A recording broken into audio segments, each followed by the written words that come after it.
Guys, welcome to my channel Deepika's lifestyle. আজকে হলো শনিবার, তো ভাবলাম তোমাদের সাথে আজকে একটা ব্লগ কেন শেয়ার করা যাক। তো ব্লগটাতে আজকে একটা মানে আমাদের বাড়িতে একটা জিনিস এনেছে, তো সেটাই তোমাদের সাথে দেখাবো কি এনেছে। তো ভাবলাম তোমাদের সাথে আমি ব্লগটা দুপুর থেকে স্টার্ট করি। সকালবেলা অনেকটাই কাজ থাকে, তার জন্য ব্যস্ত থাকি, তার জন্য আর ব্লগটা শুরু করা হয়।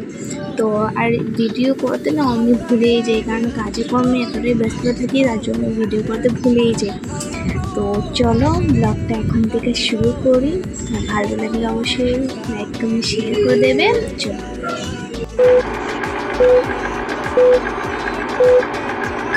বাবা কই আমার ছোননটা, দেখো ঘুমের থেকে উঠে গেছে না, তো তাই এখন খেলা করছে, তাকিয়ে আছি মোবাইলের দিকে। কই রে কই, ওটাকে দেখো কি সুন্দর না, আর লাগবে কার কার ভালো লাগে সেটা অবশ্যই কমেন্টে বলবে। আর আজকে দুপুরে লাগবে ছিল ডাল, পনির, আলু, মটর দিয়ে তরকারি, কিন্তু আমি ডালটা খেয়ে নিই। তারপর খেয়ে দিয়ে একটু রেস্ট করে চলে গেছিলাম ছাদে। আর ছাদে যে কারণে কাজ হচ্ছিলো, তো এই গাছটা অনেকটাই ধুলো পড়ে গেছিলো। এসে পড়েছি, তারপর কাপড় জামা উঠিয়ে নিয়েছি, তারপর একটু হাঁটাহাঁটি করে নিলাম, কারণ ঘরে অনেকটাই গরম, প্রচণ্ড গরম দিয়েছে। আর যে হাওয়া বাতাস ধুলো, বাপরে বাপ কী বলি, কিচ্ছু বলে না। দেখো কীরকম হাওয়া দিচ্ছে। হেলিকপ্টারটা মিশো থেকে অর্ডার দিয়েছি, অনেক কম প্রাইসে ছিল তাই অর্ডার দিয়েছি। মেরুন বেবিদের জন্য অনেকটাই ভালো।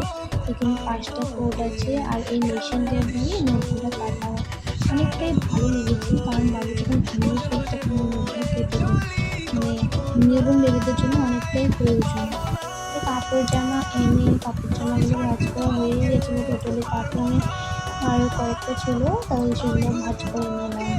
হয়ে যাওয়ার পর দিনটা কি ভালো লাগে না। দেখো সন্ধ্যা হয়ে গেছে, আর আকাশে একটাও চড়াই নেই, সবই এক এক করে ঘরে চলে যাচ্ছে। আমার তো অনেকটাই ভালো লাগে।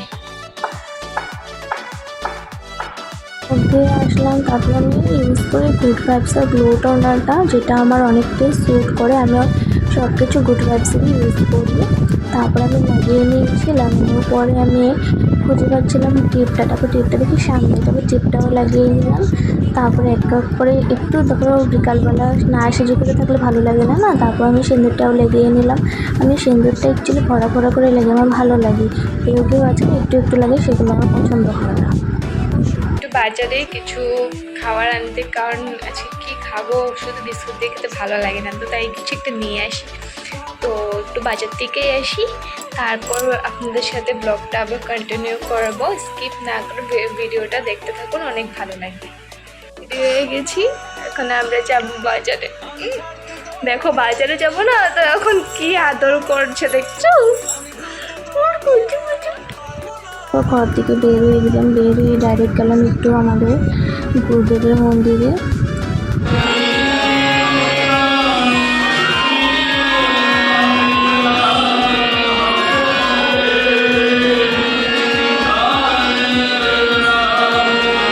আজকে মন্দিরে কিছু ছিল, কীর্তন ছিল, তাই তারপরে এখান থেকে বেরিয়ে এসে ডাইরেক্ট এসে পড়েছি বেকারির দোকানে। বেকারির দোকান থেকে কিছু নিয়ে নিয়েছি, ওই যে রোলগুলো পাওয়া যায় না, ক্রিম রোলগুলো, সেগুলো নিয়েছিলাম, আর গাঠিয়ে নিয়েছিলাম, কারণ এগুলোই ভালো লাগে। আর আজকে নিরামিষ আর খেয়ে নেবো।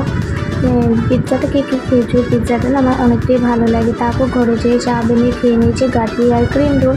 তারপর দেখো এই যে এই শাড়িটা আমার না এক মামি শাশুড়ি দিয়েছে, কালারটা কি সুন্দর না, আমার তো অনেকটাই ভালো লেগেছে, তাই একটু তোমাদেরকে পরিয়ে দেখিয়ে দিয়েছি, অন্য একটা ভিডিওতে পরবো। এটুকু কি কেমন হয়েছে অবশ্যই কমেন্টে বলবে, ভালো লাগলে লাইক কমেন্ট শেয়ার করে দেবে। Thank you for watching my video.